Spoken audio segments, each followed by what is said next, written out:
Hello everyone, and welcome to a new episode of Gaming in the Wild, a video games podcast about games from the artistic, creative side of the tracks, sometimes independently produced, seemingly less so in recent weeks, and absolutely not so today. Well, it's a real mixture today actually. My name's John, I'm your host. I'm a journalist based out in Reykjavik, Iceland. And in this episode, I'm going to talk about 4 very different games. First of all, because of the hype surrounding The Last of Us 2, I'm going to be talking about The Last of Us Remastered, which I'm playing for the first time. Really enjoying in preparation for the sequel. Everyone was talking about it. It's been on my backlog list for quite a long time, so I was really excited to get stuck into it and find out what all the fuss is about. Secondly, as you may know if you listen to the podcast regularly, I recently got Apple Arcade, which I've been playing across my iPhone and across my Apple TV, and I've been dipping into some wonderful games. Last episode I talked about Manifold Garden, a really superb puzzle game, environmental exploration game, and I mentioned Neo Cab, which I played a little tiny bit of and just dipped into, but since the last episode I've finished Neo Cab in a couple of sessions, enjoyed it, got some thoughts about that one too. Finally, again following on from last episode, I've been playing a little bit of Paper Mario Sticker Stars, which came as part of a parcel that I ordered way back in March, and I feared it lost, and it had a Pikmin amiibo, a copy of Zelda Spirit Tracks, and a copy of Sticker Stars for the 3DS, because I've been building up my Nintendo 3DS collection. So I've played a bit of Sticker Stars, and I've been kind of up and down with it. Started strong, and it's a heavily criticised game, and I didn't understand why for quite a while, but it started to become a little clear.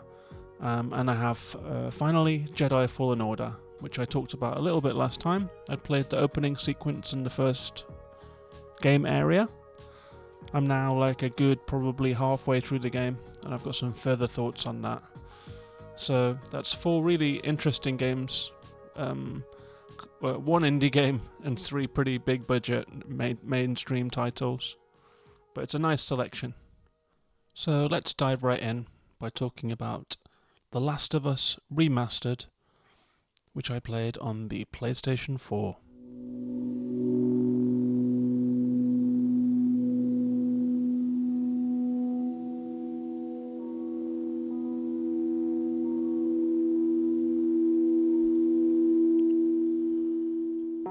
The Last of Us is a game that needs little introduction, probably for most gamers. It first came out on the PlayStation 3 in 2013 and was released as a remastered edition on PS4 in 2014.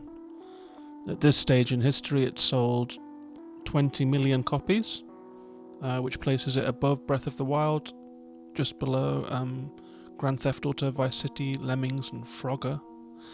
It's by the Naughty Dog studio, and it is ostensibly a survival horror game, although anyone that's played it will tell you that description doesn't really do it justice. It is a narrative-driven adventure game in which you move through a complex interpersonal story, which just happens to be set in a post-apocalyptic America. It starts off in the suburbs of Austin, Texas, and as the game progresses, you'll move through various rural and urban environments. The game is centered around Joel. He is at the very start of the game, in the very introduction sequence, he's just a regular guy, but we flash forward rapidly into a quite dark future where Joel's become a smuggler working with his partner Tess. And within the opening few minutes of the game, so I don't feel like this is a spoiler, they are tasked with smuggling a girl called Ellie, across the US for plot reasons that I won't go into. But in the time where the game is set, it's 20 years on from the first infection. Joel has become a kind of a casualty of this post-apocalypse. He's become hardened. He's kind of a survivalist, as everyone has to be. Humanity is split into factions, kind of gangs, basically. Joel and Tess move between them. There's a group called the Fireflies. There is a kind of a aggressive police force, and there are some like lawless and pretty depraved gangs. Everyone is kind of fending for themselves, and the reason for this is an infection has spread throughout large sections of humanity, a fungal infection that turns people into kind of crazed, zombie-like beings. They're not straight up zombies, they're not back from the dead or anything, but they have been infected. There are different degrees of infection. The early stages just turns people into what the game calls runners. So they're just kind of highly aggressive people, monsters that just kind of look pretty normal, but they kind of chatter to themselves. They're a little crazy. If they catch sight of a human, they'll just run at them and they'll attack them, bite them, try and kill them. And as the infection grows more severe, it affects people in different ways. You get clickers, which are the kind of the main villain of the game, and those are heavily infected people that have kind of grown sort of fungal formations and become blind but can hear you, and they are really creepy, and they make a kind of a clicking sound. And often when you're kind of moving through a kind of a dark building, you'll hear a clicking sound, and it's enough to give you the fear. The hairs on the back of your neck will rise. And you're either going to have to creep past them or you're going to have to fight them. If you fight them, there's a risk of getting flooded with enemies, with runners and clickers. And there are even more severe types of the infection that come later in the game. But that's enough about that for now. It is a little tough to break down why The Last of Us is quite so good, but I'm going to give it a try. I've talked a lot so far about the post-apocalyptic scenario, the zombie monsters, the human gangs, the police state, the kind of survivalists who are all quite aggressively defending themselves and their territory and their food and their resources. But all of this is a backdrop for a story which moves along at a really impressively judged pace. Like as Joel with Tess and Ellie, you're kind of thrust into this on rails kind of experience where you're going to move rapidly through city environments, through subways, through abandoned buildings, trying to clamber across from place to place with a loose target in mind. Sometimes you'll come across a place of relative safety, like say a park, you catch a breath. But all the time you're moving forward, you're trying to get Ellie to her delivery point. And there's a sense of constant motion, so you're moving through this world which is incredibly detailed and well realized. Like every building tells a story. Every room that you walk into, you can kind of see the traces of the people that lived there, but they're all trashed, they're all dirty, there's peeling wallpaper, there are offices with tables turned over, every room is a disaster. In the hotels and shops and plazas and the places that people once were are now empty, they are ruined. There are often like cars and vans sort of buttressing streets, but even those have been broken through, and you're just seeing the wreckage of a civilization. And as you're moving through it, there's a constant sense of world building in practically every room and every street that you walk through. You're just soaking in details about this world, At the same time, the second key component of the story is the relationships. So Joel's kind of a hardened, grizzled guy, very tough. He's been through a lot. His feelings are very locked away. And his character is contrasted against the character of Ellie. She's a young girl who's had to grow up fast. She's maybe 12 or 13. She's seen a lot. She's mature. She wants to prove herself, but she's also does things that young girls do. She has a sense of wonder about the world. She hadn't seen boats and bridges, and she hadn't experienced the world before the dramatic fall of society that we're seeing. And the relationships that develop between them as they travel, they're subtle. They're not like overtly signaled. There's not a lot of exposition. There's just small chats that happen. Relationship that very, very slowly develops. And so it's quite a tender human story in this vastly detailed environment, moving through a kind of a really challenging journey in which people feel fragile, in which danger is never far away, with a kind of a sense of post-societal melancholy, and maybe somewhere down in the depths of the story, perhaps coming through Ellie a little bit, there is a sense of hope for the future too.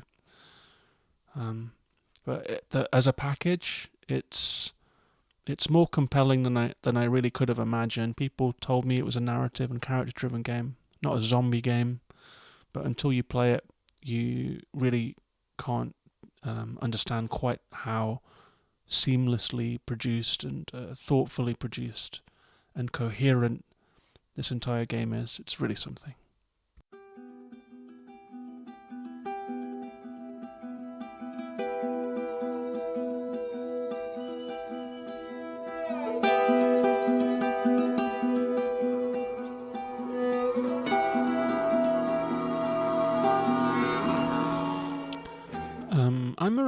I think I'm just over halfway through The Last of Us right now.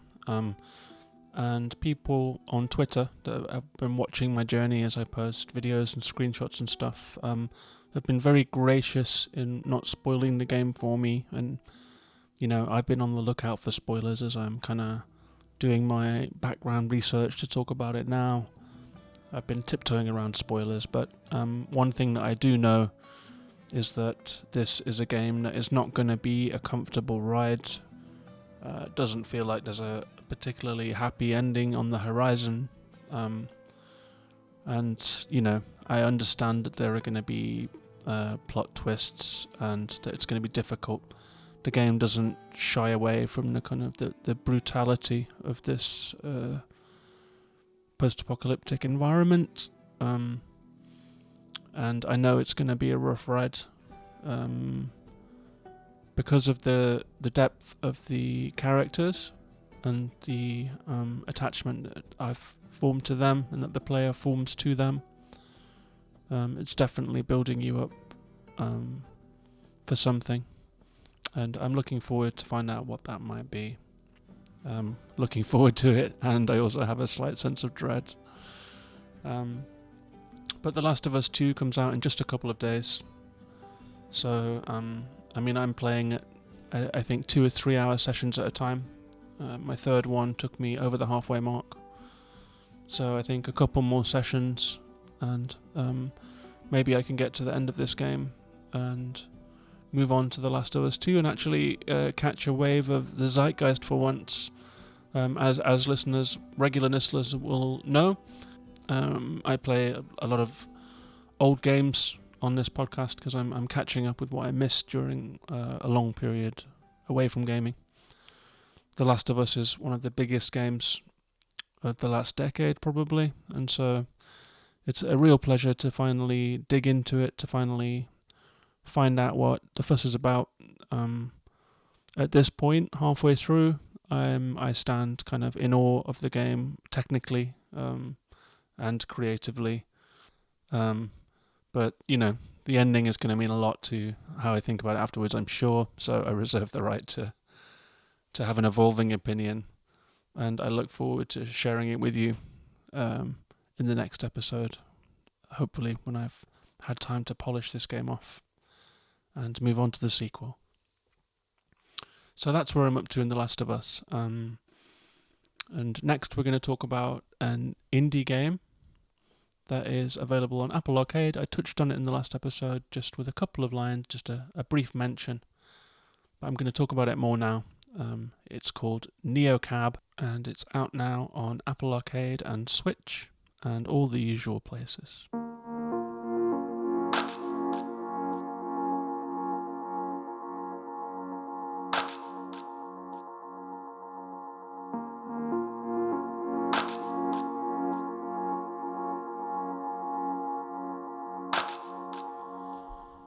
NeoCab is a game that was made by the Chance Agency and published by Fellow Traveller.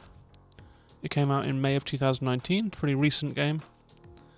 It's my first experience of a visual novel, I think, which means that it's a game that has a kind of a stripped down mode of gameplay that's mostly about storytelling through dialogue choices. You play a cab driver called Lena, who is moving to a kind of a modern version of Los Angeles called Los Hoyos to reconnect with an old friend, to start a new life. She picks up fares. You kind of see a map, like a TomTom map. You can kind of see profiles of your potential customers. You pick them up. Lena drives, you don't drive. You pick them up, you see them in the rear view mirror, you see them through the windshield. You can kind of choose the dialogue options, you can choose the directions that you want conversations to go. Lena has a kind of an indicator of where her emotional state is at, whether she's calm, whether she's neutral, whether she's angry, whether she's sad. And so Lena's emotional state is one consideration. Another consideration is what kind of rating you're going to get after this ride, because you need to keep a nice high rating if you want to get the good customers that you're going to need to progress the plot. It's quite a political game in some ways. There's a lot of automation going on. There is a company that is kind of taking over everything. Lena is one of the last remaining human cab drivers, and so she gets a certain type of clientele. There's also a plot line that unfolds throughout the game's playing time. I played this game only at night, which felt incredibly right. The game happens only at night, pretty much. Lena works the night shift. And you drive through this neon city, which is in a kind of a purple and midnight blue palette.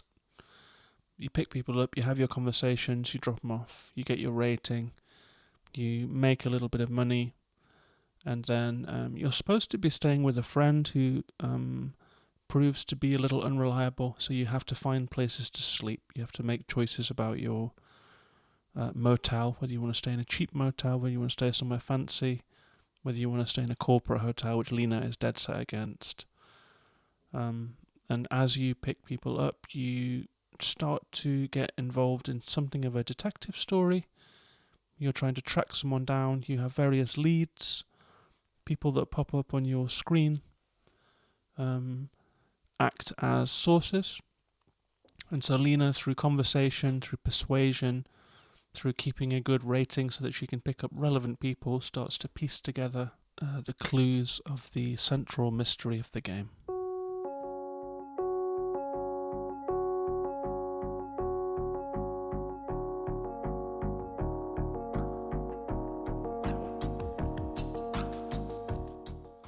Lena is a really cool character. She's kind of easygoing. She's got quite a strong personality.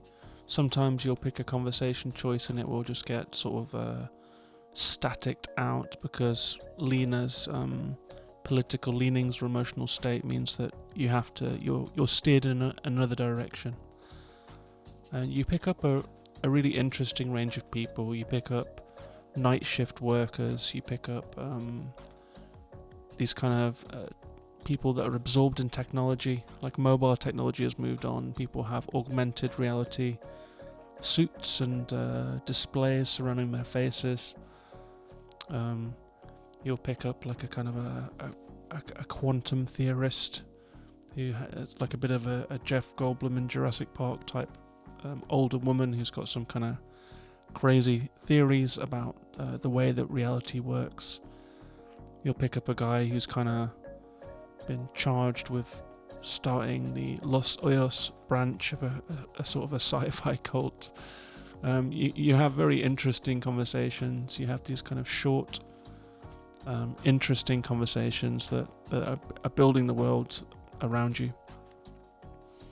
It's a game that you can play in episodes if you want to. It's very suited to pick up and play on a mobile phone with a touch screen. So you can if you got 5 minutes to spare, you can pick up a fare, put your phone away, pick it up again later. If you happen to be playing on Apple Arcade, that means you can come and sit on your sofa at home later on, and Apple Arcade will have synced your save file, and you can just jump straight back into it. It's also on Switch. It's I say this is a game that's good to play on a touch screen. It's just Lena spends a lot of time poking buttons on her touch screen to select a client or select a hotel, so it just feels kind of in tune with the mode of the game to be doing that yourself as the player. I had a really good time with this one. Like I said, it's a nocturnal game. You play it at night. You have that beautiful, soft electronic soundtrack. The buildings flow past as you have your kind of meandering conversations. The whole thing has a kind of a calm core and a nighttime feel that's a little bit like, say, the XX album, the first XX album. It's like, feels like a game that was made at night, feels like a game that was made to be played at night. It has this beautiful neon nocturnal atmosphere. It has great central characters. It's not like an incredibly in-depth experience. The game clocks in at 5 or 6 hours in total. After I had finished, I wished that I enjoyed the mood of the game so much that I wished that it would carry on afterwards, that the next time I opened the game, Lena would still be there for me, and there'd be some new faces on the scanner. I could go and pick up some more clients and just continue that dreamy experience, which, that's a pretty positive review of a game, to say that you just want more of it at the end. So you can follow the game at NeoCab Game on Twitter. You can find it in all the usual places. Recommended. That's NeoCab.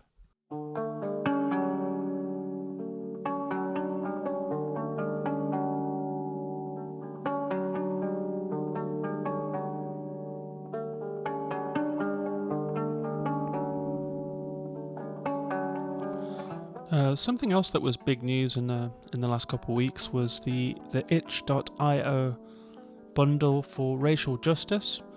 It started off as a couple hundred games that developers had put up on itch, which is an indie game marketplace for Mac and PC. You get a lot of very experimental games there, solo game developers that have just had a kind of a pet project and put that up there. There's a really diverse range of quite crazy experimental stuff, but also indie games, like a Short Hike, Night in the Woods, games that have gone on to be hits. They're also available. They were also included in the package. The bundle ended up raising over $8 million in a couple of weeks that it was available. That means, a huge amount of people bought it. I'm sure a lot of you listening now picked up this bundle.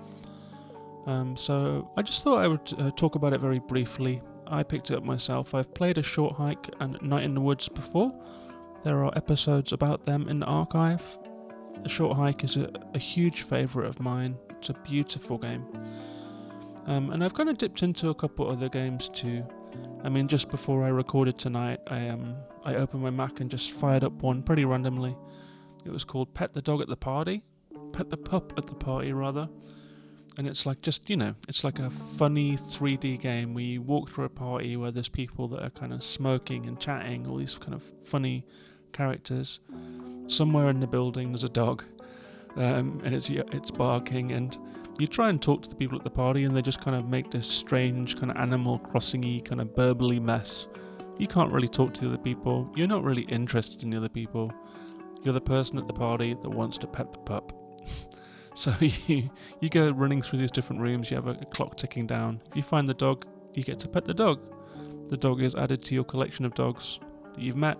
You move on to the next level. Another party. Same shit, different night. Find the dog, pet the dog again. I played this for just 5 or 6 minutes, had a really fun time, and then put it away again. I might never pick it up again.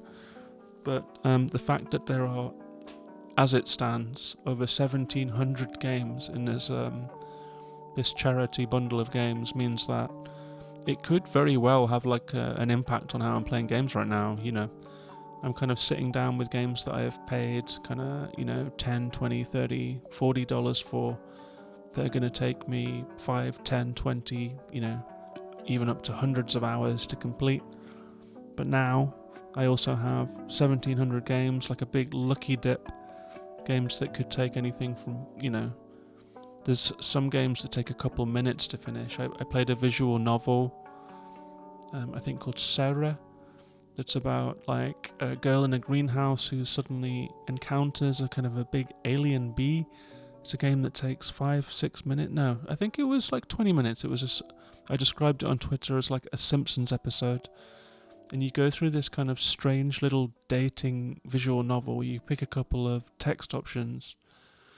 And it's a funny, arty little experience. There was one called Even in Arcadia that I played. I think it was a graduation project, and you're at the launch of a new planet, and it's kind of about consumerism, and it's a little sci-fi play. You move through 3 or 4 different rooms, and depending on where you're standing, you overhear different conversations, and events take place, and it's like a little play staged as a game. So I've been really, really happy dipping into the itch bundle. I think I'm going to continue to do so. I've downloaded a good 20 or 25 games at this point. And so I think across the next episodes, I'll dip into this most indie of indie game bundles, pull out a couple to talk about. All the games are still available. The bundle's now off sale, but all the games are still available. Many of them are pay what you want, or they are $2, or they are $5. So this is a really fun opportunity to explore itch and to explore the indie games that are on offer there. And I think I'll continue to do so.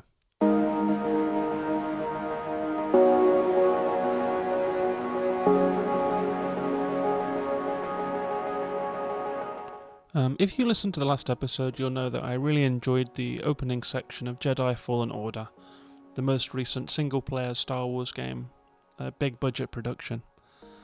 As I've progressed through it, I've had some trouble with it. I'll be honest. The game setting is great. It's an immaculate production. The action is cool, but the game has some problematic Metroidvania elements.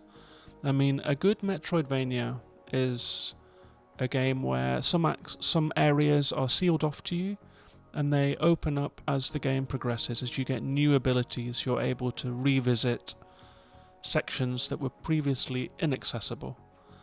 And they're often quite gracefully designed, so as you move through a level, you'll be aware that there was a high ledge or a closed door, and as you progress, you'll kind of circle around. The game design will take you through an experience, and when you arrive back at that point, you have the ability that you needed, and you feel a sense of achievement, and you move on through the game. That's a good Metroidvania. In my opinion, a bad Metroidvania is a game where there are those points, inaccessible points are still there, but the game doesn't quite guide you to them. It's more like there is a random smattering of closed doors, locked doors, inaccessible areas that you're sort of expected to remember, or forced to just replay large sections of the game in a way that feels kind of arbitrary and like a bit of a drag. And Jedi Fallen Order is very much the latter. As you get new force abilities, as you get new skills, you're able to, like, for example, say there's a rope hanging across a chasm, your force abilities grow, you can pull ropes to you. But I've often found myself trudging through levels. For example, if you're going through a level towards a boss, you defeat the boss, and you kind of want to spring back out into your ship and move on and carry on with the story. But no, there is a kind of a commute back to the ship through the area that you've just finished that feels so tedious, to be frank. It's made me wish that some of these planets had like a public transport system, because God, like going from the boss area back to the ship, they do supply you with a couple shortcuts, but to be honest, it's been a little bit of a tedious experience, and it's taken the shine off the game for me. I've ended up playing less and sort of wanting to progress, but slightly dreading the next session. That's not a good sign, I'm about halfway through the game now. I backtracked and looked at some reviews. The game did score in, the kind of the probably between 75 and 90 with the critics. Right now, I'm kind of down around the 75 mark. I'm like, this is a good game, but it's got a lot of flaws. I mean, I played Control, which is a game that is often compared to this, partially because of the ray traced graphics, but also because of the 3D Metroidvania elements. Controls famously has a terrible map and is set in a labyrinthine office building, but even Control felt more well designed. The levels felt more well designed. I mean, the building in Control, the oldest house, has literal signposts that you can follow. In Jedi Fallen Order, you seem to be expected to have memorized the level enough that you can go through it backwards without taking a wrong turn. I have found myself in huge, cool, dramatic game areas that I'm not supposed to be in at that point in the game. I've literally just gotten lost, found a new play area, eventually find my way back to the ship, kind of frustrated. Later in the game, have come back to these places that are supposed to be fresh, new, exciting set pieces to progress through the game, and I've been there already. So it's damaging my experience of the game, the level design, and the kind of the fundamental misunderstanding of what Metroidvania elements are if they're well executed. So I've had a bit of a shift of opinion about Fallen Order.